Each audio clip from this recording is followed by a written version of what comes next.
తను కూడా పరలోకమందున మా తండ్రి నీ నామం పరిశుద్ధపరచుగా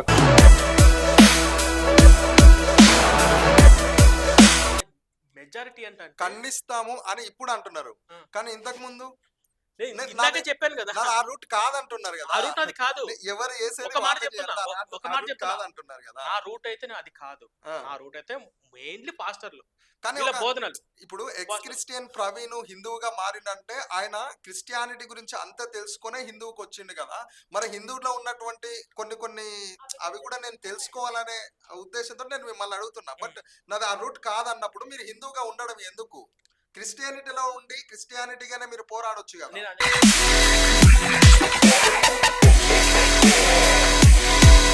ఎక్స్ క్రిస్టియన్ గా ఉన్నా, ఇది క్రిస్టియానిటీ ఉండడానికి క్రిస్టియన్ అయితే మతం ఎక్స్ క్రిస్టియన్ గా ఉన్నా మతం కాదు సార్.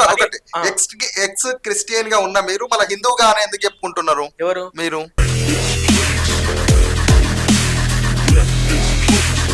ఇక్కడ క్రిస్టియానిటీ నచ్చడం లేదా, యేసుక్రీస్తు ప్రభు దేవుడు అనడం నచ్చడం లేదా? అసలు ఇది మన భారతదేశానికి సంబంధం లేని మతం మేడం. మన భారతదేశం కల్చర్ కాదంట.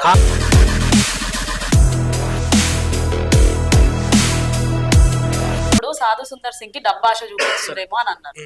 సో మీకు కూడా ఏదైనా ఆశ చూపిస్తే హిందుత్వంలోకి వెళ్ళి, నేను ఒక హిందుత్వం సంబంధించి సపోర్ట్ గా వీడియోలు మాట్లాడితే నాకు హిందూ సపోర్ట్ చేసి డబ్బులు వేస్తా. ఈ బైబుల్ ను అబద్ధ ప్రచారాలు చేస్తూ జనాలు మోసం చేస్తున్నారు. ఇవన్నీ తెలుసు కూడా నువ్వు ఏం చేయట్లేదా ప్రవీణ్ అని నా అంతరాత్మ నన్ను అడిగింది. కూడా ఇదే మంచి మార్గం అని వాళ్ళు నమ్ముతున్నప్పుడు నేను కూడా ఇది మంచి మార్గం అని నాతో పాటు కొంతమందిని నేను ఈ మంచి మార్గంలోకి నడిపియాలని అనుకోవచ్చు కదా. అసత్య బోధ మంచి మార్గమే కాదు కదా మేడం. చేయగలుగుతారా అసలు మంచి మార్గం? మరి బైబుల్ దైవ గ్రంథం అన్నప్పుడు ఆ మంచితో పాటు చెడు ఎందుకు ఉండాలి? దైవ గ్రంథం అంటే మొత్తం అంత మంచి. ఇప్పుడు భగవద్గీత చదవండి, భగవద్గీత మొత్తం మంచిగా ఉందని మీరు నిరూపిస్తారు. శివుడు ఒక్కడే ఉండాలి కదా దేవుడు. మేడం దేవుడు అనే వాడు అదే చెప్తున్నాను, అనేక రూపాలలో ఉంటాడు. శివుడైనా రాముడైనా మళ్ళీ రాముడిగా పుట్టిండ్రు అంటారా?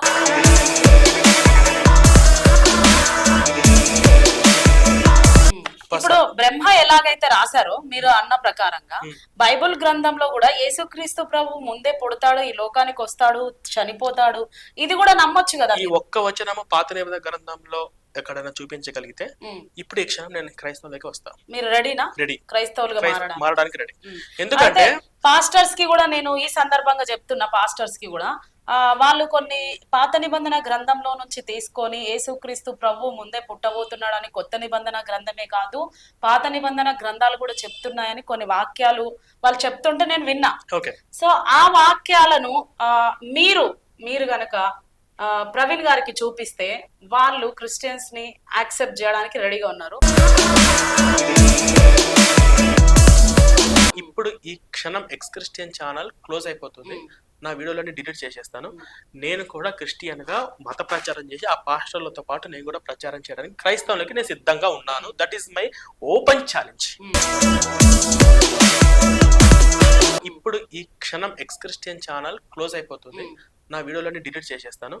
నేను కూడా క్రిస్టియన్ గా మత ప్రచారం చేసి ఆ పాస్టర్లతో పాటు నేను కూడా ప్రచారం చేయడానికి క్రైస్తవులకి నేను సిద్ధంగా ఉన్నాను. ఎక్స్ క్రిస్టియన్ ప్రవీణ్ కుమార్ అని మీ పేరు ఉన్నట్టుగా మాకు పరిచయం. అవును మేడం, నా యొక్క యూట్యూబ్ ఛానల్ ఎక్స్ క్రిస్టియన్ తోనే స్టార్ట్ చేశాను మేడం. అమ్మా నాన్న అంటే మా ఫాదర్ చిన్నప్పుడే చనిపోయారు. మమ్మీ డాడీ వీళ్ళు క్రిస్టియన్స్ కాబట్టి. అవును మేడం, అంటే నాది బై బర్త్ క్రైస్తవ కుటుంబంలో పుట్టినామండి.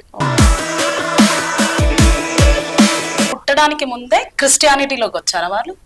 అవును మేడం. మతం మారాలంటే హిందూలో ఉండి క్రిస్టియానిటీలో. మా అమ్మ హిందువే మేడం. మా నాన్న పేరు జాకబ్, మా నాన్న క్రిస్టియను. కానీ మా వాళ్ళు బైబుల్ తీసుకొని హిందువులు ఇళ్ళ కాడికి వెళ్తున్నారు కదా.